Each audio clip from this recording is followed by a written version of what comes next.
I am Ferdinand Marcos, and I am the President of the Republic of the Philippines. I stand today on behalf of 110 million Filipinos. Hi everyone, hello University me again. Shout out sa inyo mga kababayan, sa mga Marcos loyalists and supporters Filipinos. OFW, hello. Shout out sa inyo mga beshwa. Nako, mga kababayan, and this is good news for everybody. And this is bad news for DDS, mga besh. Bakit? Ay nako, matindi ito mga kababayan. Sabi ko nga sa inyo, sinabi 'di ba ng Pangulo, hindi niya pipigilan. Wala siyang sinabing pipigilan niyang pag-file ng impeachment laban sa kay Sara. Wala siyang sinabi. Sa kanya lang is opinion lang 'yun. So means anytime pwede magsampa ng kaso impeachment laban kay Sara Duterte. O ito nangyari na nga. O 'di ba? Oh, yan ang sinasabi natin mga kababayan Oh, akala nyo titigilan si Sara? Ay, hindi. Ayan oh. Impeachment, complaint versus BP Sara, inihain sa kamara. OM goes. And this is very bad news for Dilis, mga beswa. Today, I formally endorse the first ever and his historic impeachment complaint filed by our citizens against Vice President Sara Duterte. Sabi ni Akbayan Party List Representative Percival Sendenya, isang statement. Sabi ng People's Today, pinangunahan nga niyan ni Representative Sendenya at ang dating senador Laila de Lima. Ayan, mga DDS, na ngayon? Sinasabi natin 16 complaint ito mga kababayan, kasama po ang religious leaders at saka yung mga iba, yung mga tinukhang, including po kasama dito sa kaso na ito yung banta ni Sara sa Pangulo. Marami pang iba. Para kumpleto detalyado guys, panoorin nyo ito yung balita ng GMA News. Don't forget to like, hit the button bell para lagi kayong update sa aking mga upload videos. Ito na. Pasado alas 4 kanina, inihain ang impeachment complaint laban kay Vice President Sara Duterte sa opisina ng House Secretary General. Nakalagda dito ang 16 na complainant mula sa civil society at religious groups. Kabilang dito si dating Secretary Ging Deles na nagsilbi sa gabinete ng yumaong Pangulong Noynoy Aquino, ang kanyang pamangking si Kiko Aquino D, running priest na si Father Robert Reyes at ang ginatawan ng mga biktima umano ng extrajudicial killings noong Duterte administration. Si Akbayan Party List Congressman Percy Sendanya ang nag-endorso ng impeachment complaint.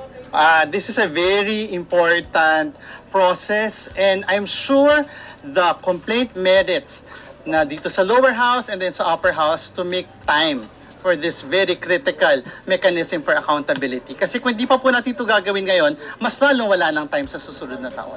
Kahit daw may pahayag na si Pangulong Marcos sa balak na impeachment complaint, di raw sila patitinag grounds of impeachment na inihain ang culpable violations of the Constitution, betrayal of the public trust, bribery at other high crimes. At 24 ang articles of impeachment na kasama ang hindi raw ma-account na confidential funds ng Office of the Vice President at Department of Education nung kalihim pa dun si VP Sara. Kasama rin ang mga pahayag ng bise noong October 18 press con niya at ang pagbabanta umano ni Vice President Sara sa buhay ng Pangulo noong November 23 Zoom press con na papasok daw sa betrayal of the public trust at high crimes.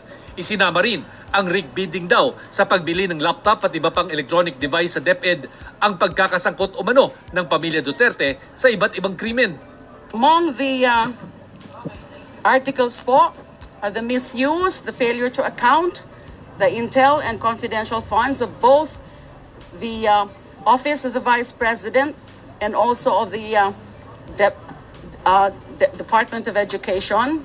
And nandyan din po yung grounds like yung kanyang mga threats, yung kanyang mga rants. Meron din as an article about her involvement also in the extrajudicial killings during her term as mayor of Davao City. Ayon kay House Secretary General Reginald Velasco, agad nilang ipapadala kay Speaker Martin Romualdez ang complaint matapos nila itong masuri base sa guidelines ng impeachment process. Kailangan ma-refer ang complaint sa plenaryo para ma-endorse sa Committee on Justice na magdidesisyon kung sufficient ito in form and substance. Sa December 21, ang last day ng session bago adjournment nito. I have 10 days, no? And the speaker, we have 10 days to act on it. 10 session days. So, pag pinail ngayon, kulang na. Kasi bali 9 session days na lang eh. Pero hindi naniniwala si Akbayan Representative Percy Sandanya na hadlang sa paggulong ng impeachment ang limitadong panahon ng House of Representatives para talakayin ang impeachment complaint. Ang mahal itong impeachment complaint na ito para simulan na yung totoo na step process towards holding the Vice President accountable. Simple lang naman po ang kailangan natin tandaan. Kung hindi ngayon, kailan pa? Sinusubukan pa naming kunan ng pahayag ang kampo ng Vice Presidente tungkol sa inihaing impeachment complaint laban sa kanya. So yun, narinig nyo mga kababayan, yung news ng GMA, 24 oras. Lagot. Ayan na nga ang sinasabi natin eh. Ha? Oh, see? So, dahil dyan mga kababayan, wala pa naman na tayong balita tungkol kung ano po ang magiging statement ni Speaker Martin dito tungkol dito sa pag-file ng impeachment laban kay Sara Duterte. So, mga bes, pero for sure, tuloy-tuloy pa rin guys ang yung pag-imbestiga dito sa confidential fund ni Sara Duterte. Hindi natin alam, according doon sa press conference po ng committee kanina, na-upload ko po yan, no? Hindi pa alam kung kailan pa ang next hearing tungkol dito sa pagbalasa dito sa sa confidential fund ni Sara Duterte. Oh my goodness. Uulitin ko guys ang Pangulo hindi niya pinigilan po ang impeachment. Sa kanya opinion lang po. Uulit-ulitin ko yan kasi mayroon mga nagpapakalat ng fake news, okay? So ibig sabihin opinion niya lang anytime kahit sino mag-file ng complaint for impeachment, no? Wala na siyang magagawa doon kasi alam po natin separate ng powers ang house mga kababayan, kaya outside di kulambo na ang ating mahal na Pangulo. Well, anyway, ganun talaga ang buhay mga kababayan. Gumawa tayo ng kabutihan kasi para hindi po tayo nasasadlak sa hindi magagandang resulta tulad niyan, no? Ang dami guys, no? Patong-patong ang kaso na isasampa kay Sara Duterte. Paano na naman ngayon ang magiging plano niya tatakbo sa pagkapangulo? Nako, ngayon pa lang mga kababayan lagpak na lagpak ang kanyang political career Isa lang po ang gumagawa ng ikakasisira niya. Kung sana isinagot niya ng maayos, ng masinsinan, hindi may pagpakumbaba, sabihin niya yung totoo, sana punta yung pera, di sana tapos na. Hindi yung nagmamataas pa nagmamalaki, ang kala mo siya ang presidente ng Pilipinas. Kahit yung presidente ng si Pangulong Marcos Jr., hindi ganyan. Ayan, ngayon, nagyamamayabang ang mga DDS. Sabi nila kasi hindi daw kaya si Sara. Titingnan natin.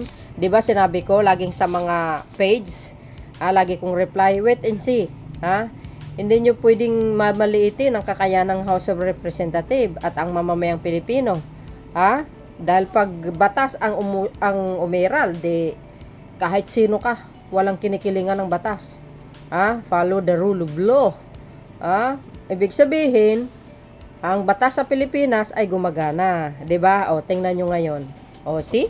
Malayang-malaya ang sino man magfa-file ng kaso laban dito sa mga Duterte. Kung panahon ni Duterte hindi pwedeng ganito, guys, Sigurado 'yan. Hire na naman ang hitman para kitilin ng buhay ng mga taong magfa-file ng complaint laban sa kanila. Dati Senator De Lima muntik na matayan. Ipinaambos sana 'yan ni Digong doon sa pag-imbestiga niya nung dating nagiging chair siya ng HR. Muntik na matayan 'di ba? 'Yun ang kwento ni Matubato sa kanilas Kanyas. Muntik na matayan Ambusin sana 'yan. Mabuti ka mo. no? Siguro wala naman siguro pagkakasala si De Lima kaya naligtas, no?